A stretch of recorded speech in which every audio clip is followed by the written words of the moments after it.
আগামী সোমবার ফলহারিণী অমাবস্যার দিন সন্ধেবেলায় গোপনে পুড়িয়ে দিন এই একটি জিনিস।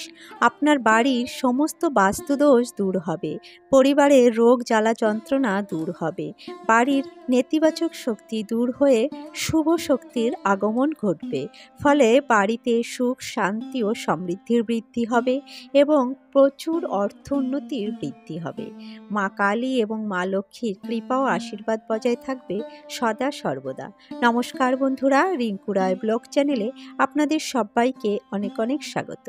আশা করছি বন্ধুরা আপনারা সকলেই ঈশ্বরের কৃপায় অনেক ভালো আছেন এবং সুস্থ আছেন। বন্ধুরা, সামনেই আসতে চলেছে ফলহারিণী অমাবস্যা। জ্যৈষ্ঠ মাসের অমাবস্যা তিথিকে ফলহারিণী অমাবস্যা বলা হয়।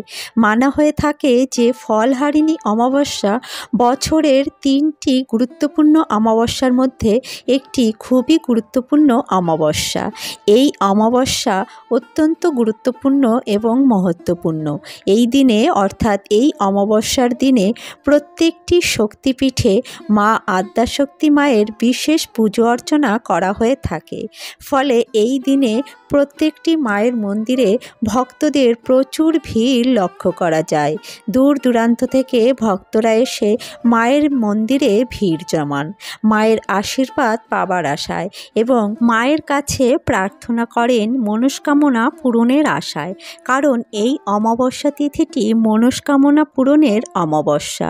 বন্ধুরা, মানা হয়ে থাকে যে এই দিনে বাড়িতে অথবা মন্দিরে পুজো করলে মায়ের বিশেষ কৃপা ও আশীর্বাদ লাভ করা যায় এবং এই দিনে ভক্তি ও নিষ্ঠা ভরে মায়ের পুজো করলে এবং 3টি ফল দান করলে বিশেষ মনস্কামনা পূর্ণ হয়।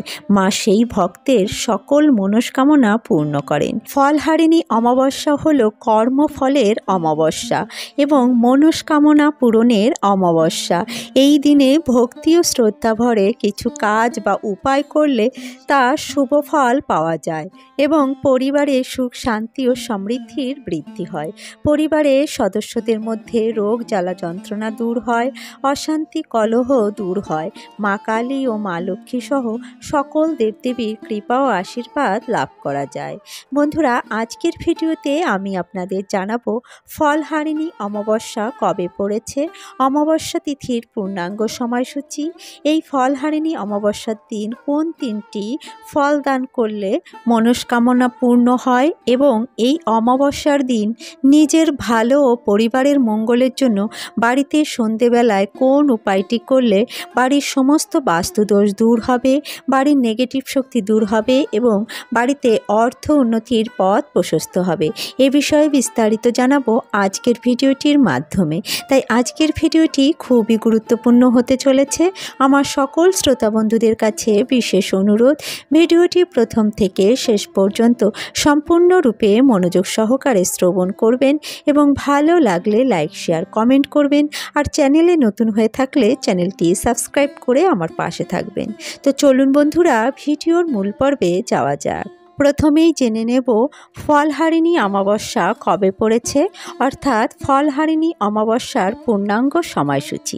এবছর অর্থাৎ 2025 সালে ফলহারিণী অমাবস্যা পড়েছে ইংরাজির 26শে মে 2025 এবং বাংলার 11ই জ্যৈষ্ঠ 1432 সোমবার দিন।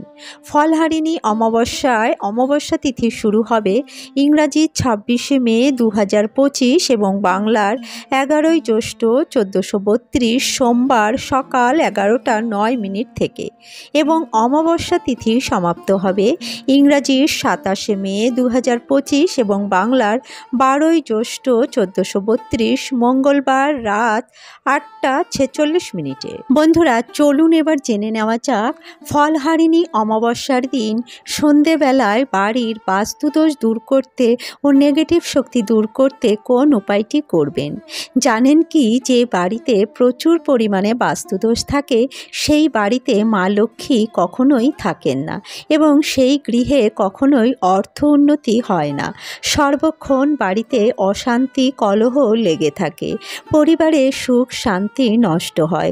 যদি আপনি অনেক পরিশ্রম করে থাকেন তবু আপনি অর্থ সঞ্চয় করতে পারবেন না, অযথা অর্থহানি হচ্ছে, তাহলে বুঝতে হবে আপনার বাড়িতে বাস্তু দোষ রয়েছে। তার ফলে আপনার অর্থ উন্নতিতে বাধাপ্রাপ্ত হচ্ছে। তাই আপনার অবিলম্বে এই বাস্তু দোষটি কাটাতে হবে। এছাড়া যদি আপনার বাড়িতে কোনো কারণে অকারণে অশান্তি কলহ লেগে থাকে এবং বাড়ির একে অপরের সদস্যদের মধ্যে নানা রকম অশান্তি ঝামেলা হয়েই থাকে, তাহলে বুঝতে হবে আপনার বাড়িতে নেগেটিভ শক্তির প্রভাব রয়েছে।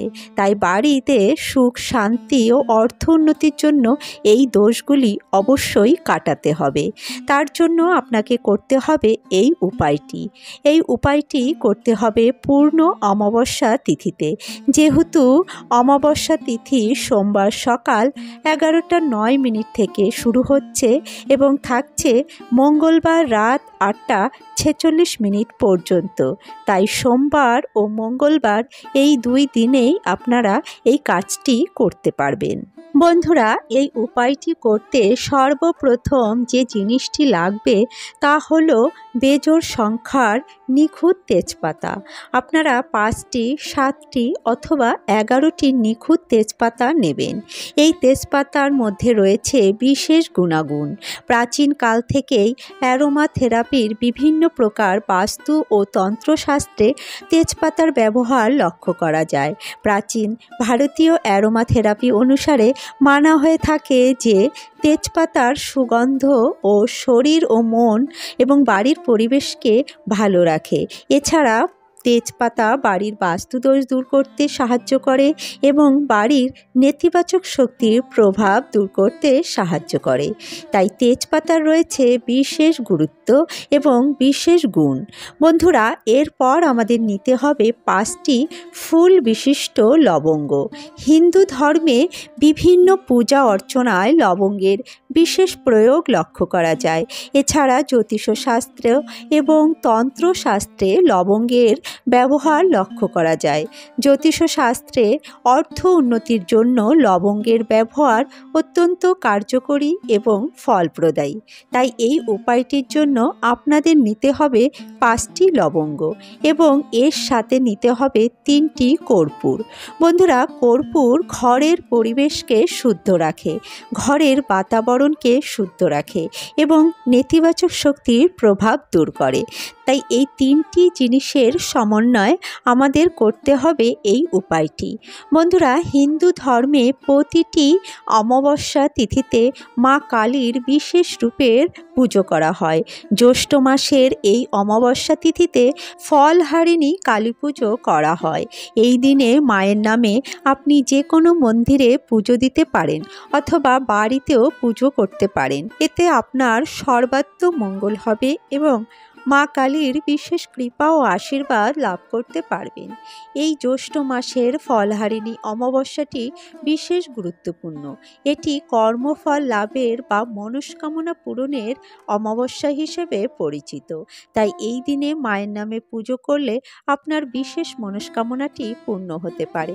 তাই চেষ্টা করবেন এই দিনে মায়ের মন্দিরে অথবা বাড়িতে মায়ের নামে পুজো করার। আপনার বাড়িতে যদি মা কালীর কোনো আলেখ্য বা চিত্রপট থাকে তাহলে একটি আসন পেতে তাতে লাল বস্ত্র পেতে সেখানে মা কালীর চিত্রপট বা আলেখ্যটি বসিয়ে অতি সাধারণভাবে মায়ের পুজোটি করতে পারেন। এদিনে একটি লাল জবা ফুলের মালা মাকে অবশ্যই অর্পণ করবেন। যদি সম্ভব না হয় তাহলে একটি লাল জবা ফুল চন্দন সহযোগে আপনি মায়ের শ্রীচরণে অর্পণ করবেন। এতে মা অত্যন্ত সন্তুষ্ট হবেন এবং বেলপাতা দূর্বা নিবেদন করবেন। একটি ঘিয়ের প্রদীপ জ্বালিয়ে দেবেন। সাধ্যমতো মিষ্টি ফল নৈবেদ্য আপনারা নিবেদন করবেন। এই সময় নানা রকম মৌসুমি ফল পাওয়া যায়, তার মধ্যে উল্লেখ্য আম, জাম, লিচু ও কাঁঠাল। এর মধ্যে যে কোনো 3টি ফল আপনারা মাকে নিবেদন করবেন। এই ফলগুলি নিবেদন করলে মানা হয়ে থাকে মা অত্যন্ত প্রসন্ন হন এবং ব্যক্তির মনস্কামনা পূর্ণ করেন। এরপর ধূপ দ্বীপ জ্বালিয়ে আপনারা আরতি করে নেবেন। সন্ধেবেলায় পুজো করার পর আপনারা এই উপায়টি বা কাজটি করবেন। তা হলো একটি পাত্রে 7টি নিখুঁত তেজপাতা, 5টি লবঙ্গ, 3টি কর্পূর একসঙ্গে রাখবেন। এগুলি কিন্তু ধুয়ে মুছে পরিষ্কার করে শুদ্ধ করে নেবেন এবং এরপরে কিছুটা গঙ্গাজল ছিটিয়ে দেবেন।